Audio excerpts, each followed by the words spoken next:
Well, hello, my name is Brian Cushing, and welcome to this installment of Virtual Christmastide at Locust Grove.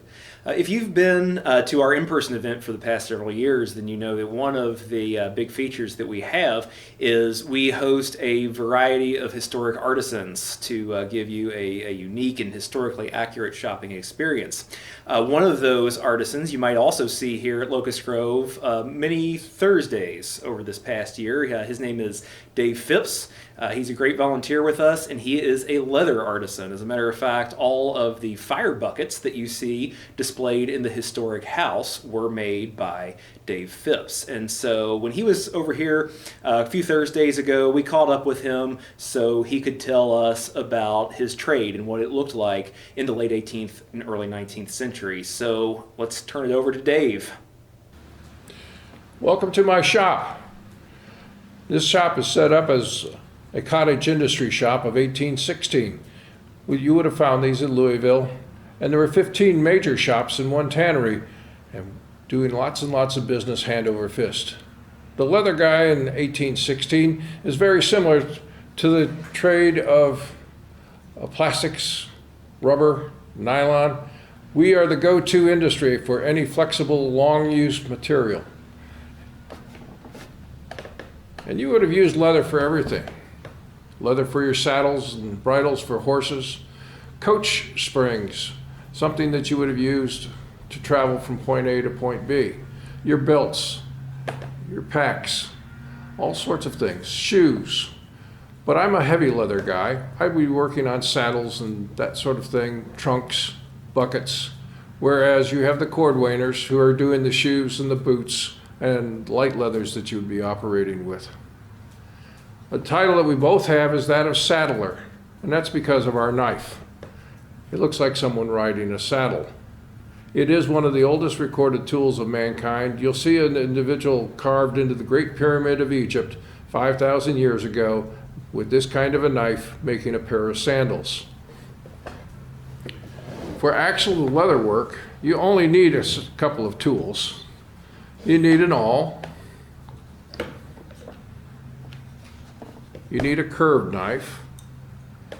You need a saddler's knife.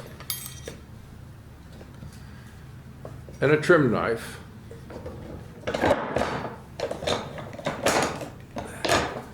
A straight edge. And a compass. With these 6 tools, you are now in the leather business.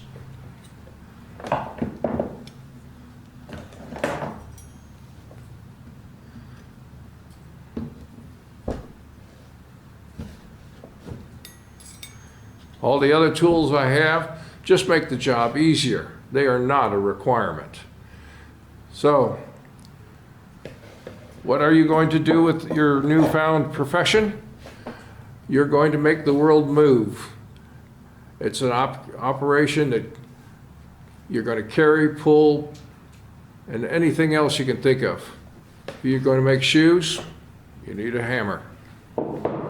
What do you need for the nails? Well, you're not using nails at the time, you're using pegs. You need a tree and a knife. And something to cut the shoes out with.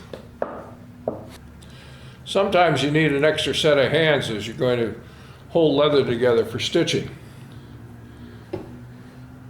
For a small piece, you might use this type of clamp. This clamp has been around since the time of the Romans. Another type of clamp that you might be using for a larger piece would be this, made out of wood and uses the natural tension of the wood to give the pressure to keep it together. And it does not mark the leather, which helps. With those, again, you don't need them, but it makes the job easier. So the apprentice system of a leather worker, you're going to start about age 7, and he's going to teach you how to do the trade, cut, sew, glue, etc. In America, there's one advantage that Europe did not have. The apprentice could run away and go someplace and set up shop. And if he knew enough or was talented enough, he might never finish the professional trade, but he would be in a very good business. And here in Louisville, in 1816, you're at the end of the civilized world. From here, industry is very light.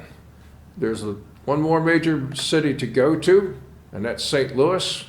But from there, you're in the wild, wild west, and you haven't even gotten there. Louisville in 1816 passed its first fire ordinance to protect the city itself, and insisted that every household have 2 fire buckets, or they'd be fined $2 a week for not having them.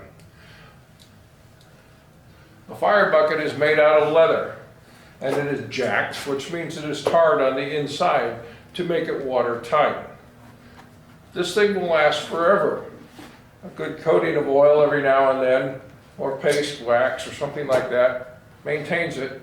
And the oldest one I know is in the City Museum of Zurich, Switzerland, and it was made in 1400. Still usable.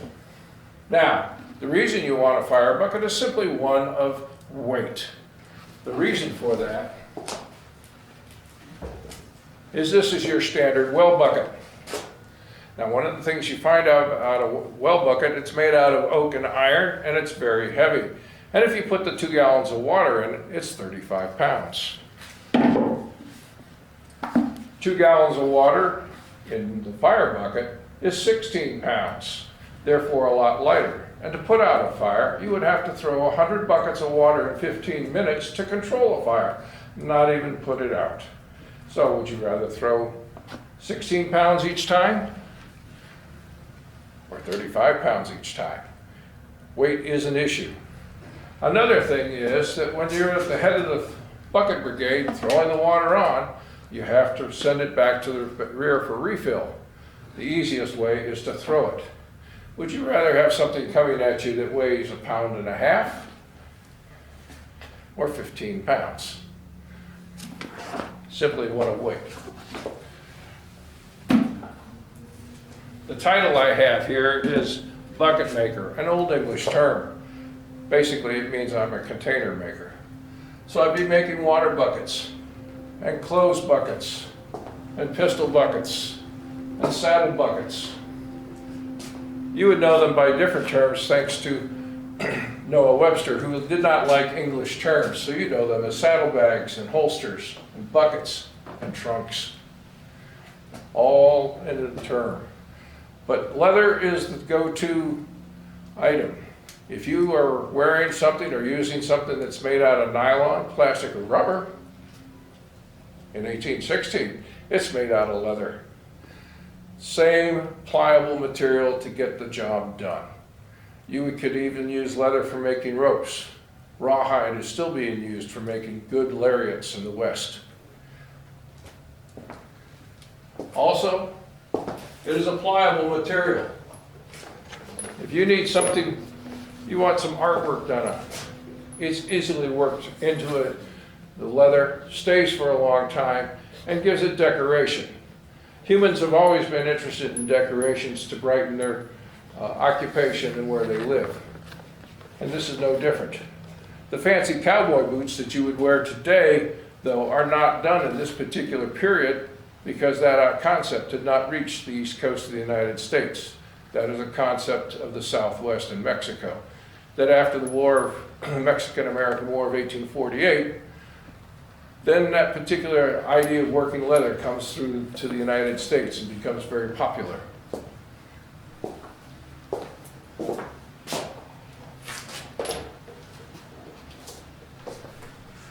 Another example of leather being around as the tool or material of use, this is what is referred to as a jack. It's merely a drinking cup that is made out of leather and has tar on inside to make it waterproof. 14, 15, and 1600s, it was a very popular method of making drinking ware. However, it goes out of fashion, not because it's not usable, but because other items came along. In the 1700s, the tin industry becomes very easy to get access to tin and manufacturing, and it was easier to make tin cups. And it didn't exactly, you could put a hot liquid in a tin cup, and this is not something you want to drink a hot liquid out of. Tar and coffee, it does not mix very well, but quite usable. If you go to Europe today in some of the really old taverns, you might even see some of these lining the walls, and sometimes you'll still get served beer out of one of these, not the mug, but out of the big pitchers as they pour it into your cup. Lasted a long time. Had a long history in this country at the beginning, in the 1600s, but as time went on, the only folks that might have anything like this is something called a cordial, which is simply a leather canteen and used in the field when they're working the farm.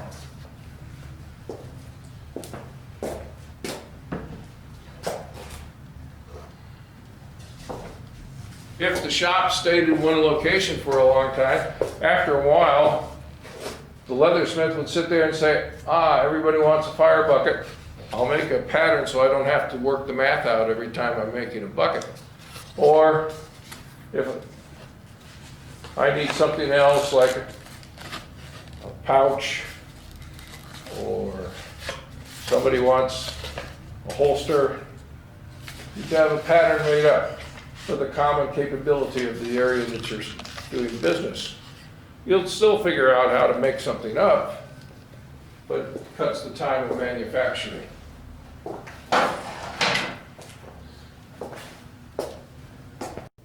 Thank you, Dave, and thank you for everything that you've done for us over the course of the years. And I want to encourage everybody out there to remember these small artisans and these small makers during this time. Some of them are having an especially hard time. So as you're doing your Christmas shopping and you're figuring out what to get for everybody, maybe think of these small artisans and these people who are keeping these crafts alive. So thanks for joining us, and looking forward to seeing you again on the next installment of Virtual Christmastide.